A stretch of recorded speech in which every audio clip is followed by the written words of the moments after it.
Hi, I'm Susie Suff for HCTV. So much has happened this past year in Hawthorne, and if you think you've missed anything, join us now as we take you through a year in review. City News is next. Stay with us.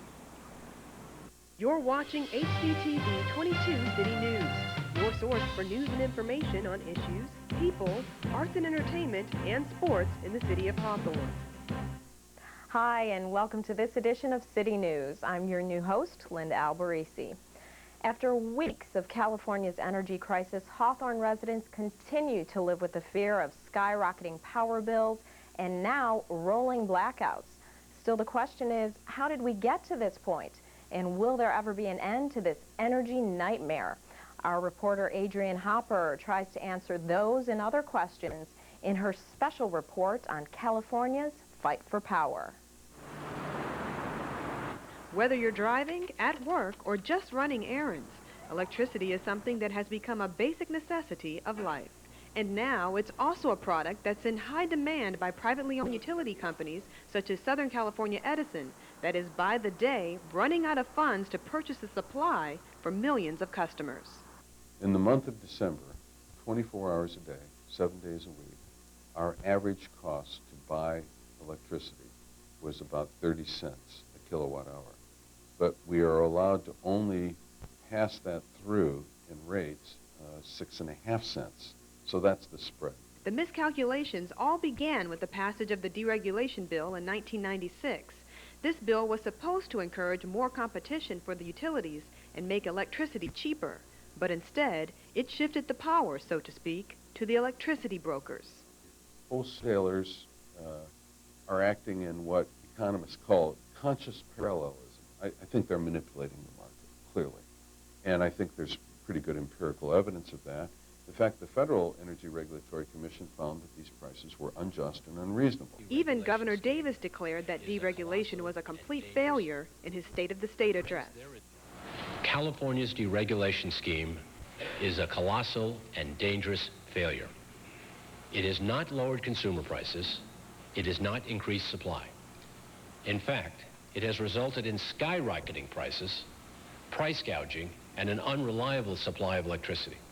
In short, an energy nightmare. But should consumers be forced to pay for the short-sightedness of the advocates of deregulation? Edison says yes. Consumers say no.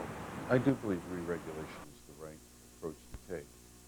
But at the end of the day, people who use products and services in our economy pay for them. That's the way the American system works. That's the only place where you can get your electricity. You have no choice. It's either pay or get disconnected. And I think I think it's unjust.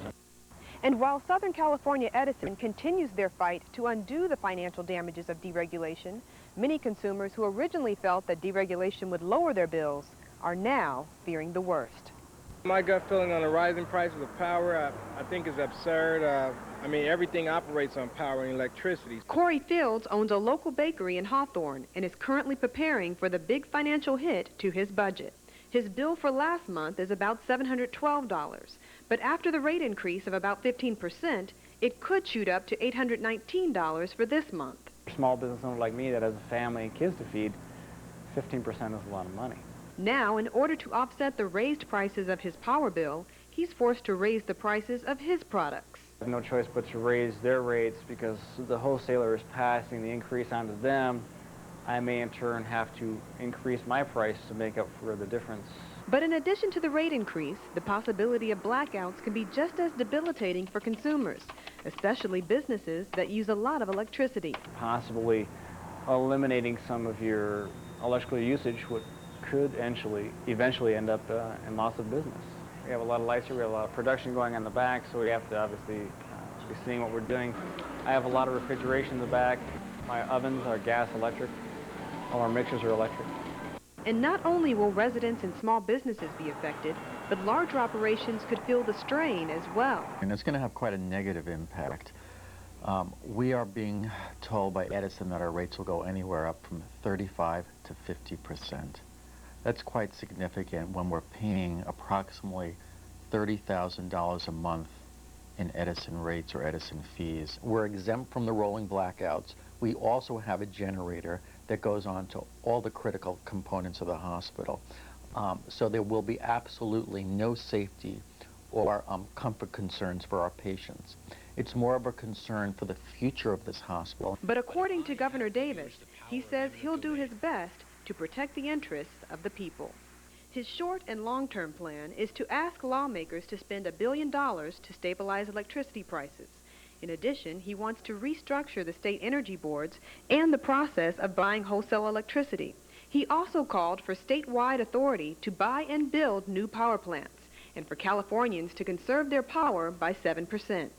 Some ways that you can help conserve energy and lower your bill is by turning off your lights when you're not using them and by keeping your thermostat down. It's a statewide problem with statewide ramifications and a crisis that in time will expose the value of the true power of the state. Ever wish you could see what it's like to be a cop for a day? Well, teenagers from all over the South Bay are getting a chance to see what it takes to protect and serve every Saturday for the next 2 months. It's all part of the Law Enforcement Explorer program. And as you'll see, it's not just a class, it's an adventure. 6, 5, 4, 3, 2, 1. So you want to work in law enforcement, but do you have what it takes? You can't do push-ups? Is that what you said? You can't do push-ups? I mean, it's hard to take orders from my own mom, and then to come here and, take orders from perfect strangers. It's a difference. Well, if you're between the ages of 14 and 18, the Explorer program offered by the South Bay Regional Explorer Academy is the best way to find out. Once they develop that teamwork and realize that they're not doing it alone, they're not individuals, they'll be all right. Demeanor, respect, uniform appearance. They're going to learn how to talk to the community, how to deal with situations under stress, whether on ride-alongs, how to use radios, the radio codes. Teenagers from all over the South Bay file in, make an about-face, and are marching forward toward a new destiny in life. I've always wanted to, do something in law enforcement. The police officer is like the best thing you can do in the law, because you could always provide your city and help them, your community. Before entering the Explorer program 6 years ago, Carolina Guzman says she was timid, insecure, and an average student. But this program changed her life for the better. After this academy, my grades went up. They went all the way up. I was probably doing like a C average. I went to an A. They taught us not to say, I can't do it, I can't do it. They taught us, I can do it, and from there on, you just see life so differently. Overall, the Explorer program does more than teach teens about a career in law enforcement. On your feet. It teaches them about character, integrity, and the power of teamwork. If you have the self-esteem, you can work better with other people and you can exceed farther in life. If we do it as an individual, we will all fall apart and do our own thing. And as a group, we're all together, we help each other out. For more information about how you can join the Explorer program, call the Post Advisor, Susie Martin, at 310-970-7147. This is Adrienne Hopper reporting for HCTV. Forward. March. Yeah. You drive by and dine in these restaurants all the time, but do you ever really know what lures you into these retro hotspots? It's called Googie architecture. And this next story will have you going gaga over Googie. Recognize this former Hawthorne landmark? Well, not only was the Hawthorne Grill featured in the box office smash hit Pulp Fiction, it was also one of the few remaining structures left of classic Googie architecture. All over the country, these attention-grabbing buildings are rapidly being torn down and replaced by more modern establishments. And today, one of the last standing Googie buildings in Hawthorne is the restaurant Chips.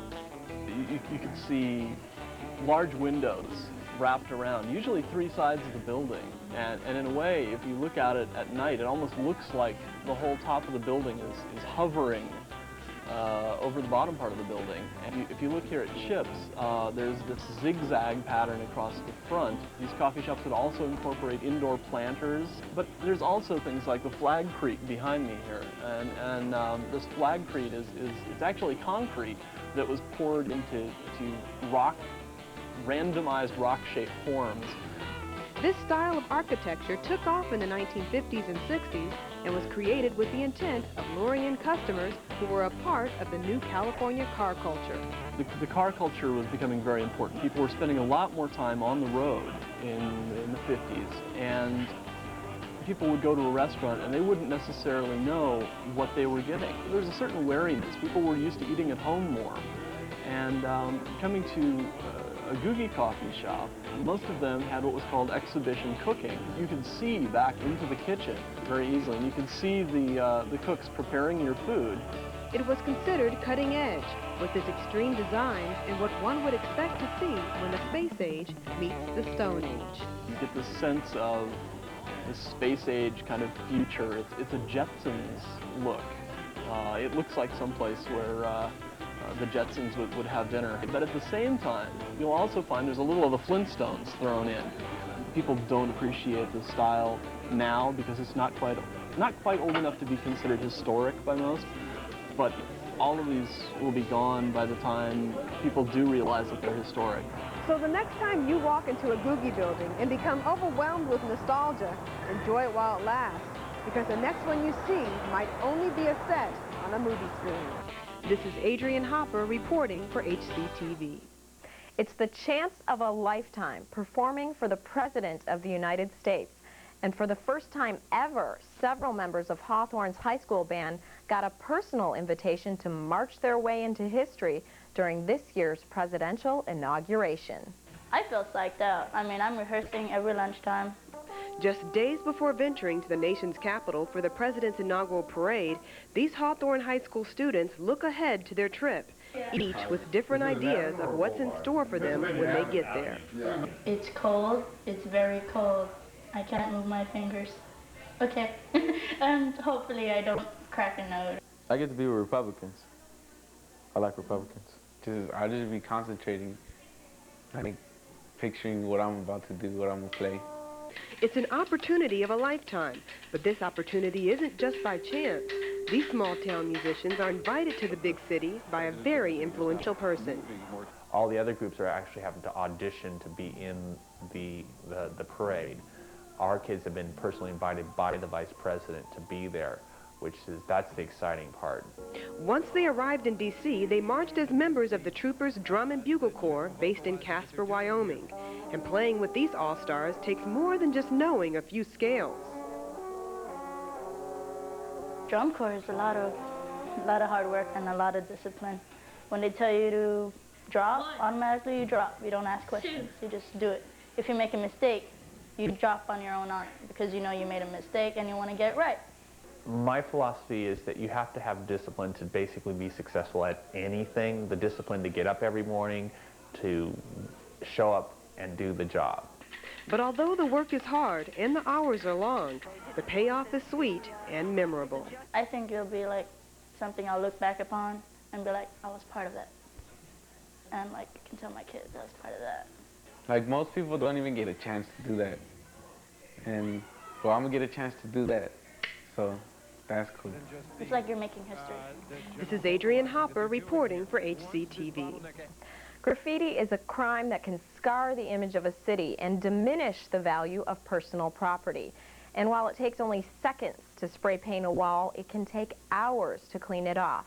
In our next story, you'll meet workers on the front lines of Hawthorne's battle with graffiti and find out what we all can do to help. They call it a victimless crime, but in reality, we're all victims of this unsightly mess. It's discouraging because, it takes about an hour and a half, 2 hours to do a block wall this size, and it's hard work. It's depressing when you go back to the same buildings, same addresses, same streets. Not only does it make your neighborhood look bad, but it also costs a lot of money to repair. We spend about $6,000 every 5 to 6 weeks on paint. We buy our sandblasting silica sand. We buy a pellet, about 40 sacks, and that's about $150, and that's about every 6 weeks also. There's a couple hundred kids out from a different tagging crew, And they're having a competition right now in Hawthorne that they're seeing who can put up the most graffiti. Even though graffiti is on the rise in Hawthorne, the city is fighting back with programs such as the graffiti removal program. I have pride in the city of Hawthorne, working here, and I'll do my best to keep it up, looking good. If you see anyone tagging on private or personal property, contact your local police department at